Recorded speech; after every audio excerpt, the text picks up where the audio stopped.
അപ്പോൾ ഞാൻ ആദ്യമായിട്ടൊരു വളകാപ്പ് കൂടാൻ പോവാണ് ഗൈസ്. അതും ഇങ്ങനെ UK നാട്ടിൽ വെച്ച് പിന്നെ അതൊന്നും കൂടേണ്ടി വന്നിട്ടില്ല. എൻ്റെ പിന്നെ ഒരു കൊറോണ ഡെലിവറി ആയ കാരണം അതതിൽ മുങ്ങിപ്പോയി, ഒന്നും നടത്തേണ്ടി വന്നില്ല. അതെ മാഞ്ചസ്റ്റർ വരെ നമ്മൾ ചുരിദാർ ഇട്ട് പോയി. മാഞ്ചസ്റ്ററിലെത്തിയിട്ട് നമ്മൾ സാരി ചേഞ്ച് ചെയ്തു. അപ്പോൾ സാരി എടുത്താണ് നമ്മൾ ഫംഗ്ഷന് പോയത്. ഞാൻ താമസിക്കുന്നിടത്തുനിന്ന് ഫംഗ്ഷൻ നടക്കുന്നിടത്തേക്ക് ഒരു 1.5 മണിക്കൂർ ട്രാവൽ ഉണ്ടായിരുന്നു. ഈവനിങ് ആയിരുന്നു പരിപാടി. ഈവനിങ് ഞങ്ങൾ ചെന്നപ്പോഴേക്കും ഒരുവിധം ആൾക്കാരൊക്കെ എത്തിയിട്ടുണ്ടായിരുന്നു. നമ്മൾ പിന്നെ എല്ലായിടത്തും വൈകിയാണല്ലോ എത്തുള്ളൂ. പിന്നെ പരിപാടി എന്തോ ഭാഗ്യത്തിന് തുടങ്ങിയിട്ടുണ്ടായിരുന്നില്ല. എൻ്റെ പൊന്നോ, നാട്ടിൽ കൂടണ അതേപോലെ ഫീൽ ചെയ്തു കേട്ടോ. കാരണം നാട്ടിലെങ്ങനെയായിരിക്കും ഒരു വളകാപ്പ് കൂടി എങ്ങനെ ഫീൽ ചെയ്യുക, അതേപോലെ എന്ന് പറഞ്ഞാൽ ഇല്ലാത്തതൊന്നുമില്ല. നോക്കിക്കേ, എല്ലാ സാധനവും ഒപ്പിച്ച് വെച്ചിട്ടുണ്ട്. അടിപൊളി വളകാപ്പ്, എനിക്ക് ഭയങ്കര ഇഷ്ടപ്പെട്ടു. അപ്പോൾ അതാണ് ഇന്നത്തെ നമ്മുടെ താരം ലിയ.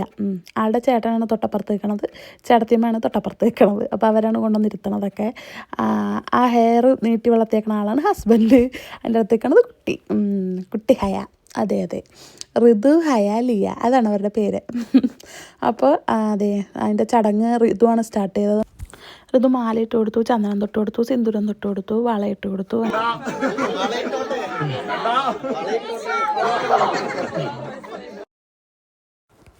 പിന്നെ ഞാനും പ്രിയേഷനും കൂടി ചെന്നിട്ട് ചന്ദനം തൊട്ട് കൊടുത്തു, സ്വീറ്റ്സ് കൊടുത്തു, വളയിട്ട് കൊടുത്തു. അപ്പം ലിയയുടെ വക ഒരു ഡയലോഗ്, നീയും തയ്ച്ച് വെച്ചോന്നു എൻ്റെ അടുത്ത് നടന്നത് തന്നെ. പിന്നെ കുറേ സ്വീറ്റ്സൊക്കെ കൊടുത്തു. ഞാനും പ്രിയേഷനും കൊടുത്തു, എല്ലാവരും കൊടുത്തു. ലിയ സ്വീറ്റ്സ് കഴിച്ചൊരു വഴിയായി. പിന്നെ ഞങ്ങൾ രണ്ടുപേരും കൂടി ലിയയുടെ കൂടെ ഒരു ഫോട്ടോയ്ക്ക് പോസ് ചെയ്തു, വീഡിയോയ്ക്ക് പോസ് ചെയ്തു. അത് കഴിഞ്ഞപ്പോഴേക്കും നമ്മുടെ ഹയക്കുട്ടിയുടെ ഒരു കുഞ്ഞി ഡാൻസ് എന്ത് രസമായിരുന്നു എന്നറിയോ കാണാൻ. കാരണം മോള് ക്ലാസിക്കൽ പഠിച്ച് തുടങ്ങിയിട്ടില്ല. നമ്മളുടെ അച്ഛൻ പഠിപ്പിച്ചു കൊടുത്ത ഡാൻസാണ്, ഋതു പഠിപ്പിച്ചു കൊടുത്തതാണ്.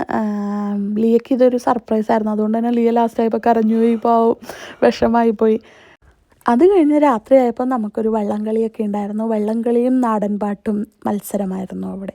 അസൽ നാടൻപാട്ട് മത്സരവും സിനിമ ഗാനങ്ങളും വള്ളംകളിയും അസൽ കോമ്പിനേഷനല്ലേ. അങ്ങനെ അതൊക്കെ കഴിഞ്ഞ് ഞങ്ങൾ റെസ്റ്റൊക്കെ എടുത്ത് പിറ്റേ ദിവസം രാവിലെ കുറേ നേരം സംസാരിച്ച് ഒരു അടിപൊളി ട്രിപ്പായിരുന്നു കേട്ടോ. നല്ല രസമുണ്ടായിരുന്നു. പിന്നെ ഞങ്ങൾ ഋതു റെയിൽവേ സ്റ്റേഷനിലൊക്കെ ആക്കി തന്നു.